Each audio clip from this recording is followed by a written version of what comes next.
La dîme et l'offrande dans la Nouvelle Alliance. Beaucoup de chrétiens posent la question.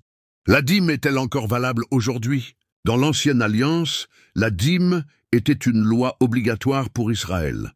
Mais dans la Nouvelle Alliance, Jésus-Christ a instauré un nouveau principe, la grâce, la générosité et l'amour volontaire. Aujourd'hui, nous allons voir ensemble 3 vérités bibliques sur la dîme et l'offrande dans la Nouvelle Alliance.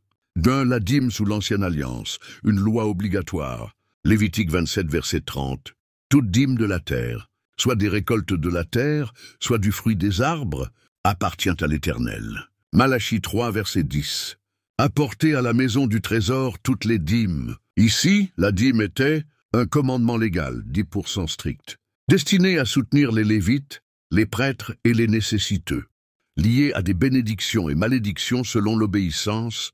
Un problème, cette loi concernait uniquement Israël et l'Ancienne Alliance.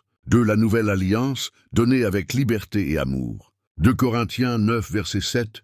Que chacun donne comme il l'a résolu en son cœur, sans tristesse ni contrainte. Car Dieu aime celui qui donne avec joie.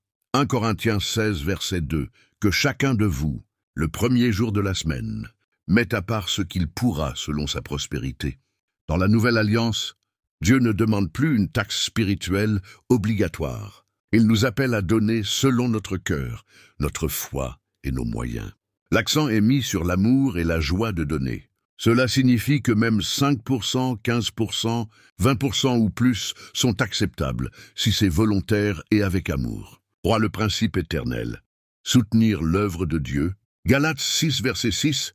Que celui à qui l'on enseigne la parole fasse part de tous ses biens à celui qui l'enseigne. 1 Timothée 5, verset 18.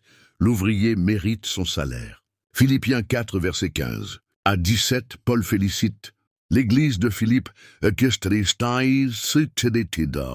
pour l'avoir soutenu dans son ministère. Même si la dîme légale n'est plus obligatoire, les serviteurs de Dieu doivent être soutenus. L'Évangile doit avancer grâce à la fidélité et la générosité des croyants. Donner ouvre les portes à la bénédiction spirituelle et matérielle. 2 Corinthiens 9, verset 6.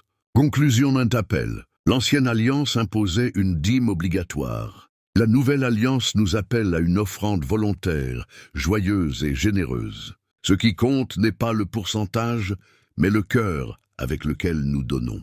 Appel final. Bien-aimés, ne donnons pas par peur d'une malédiction, mais donnons par amour pour Dieu et pour soutenir son œuvre.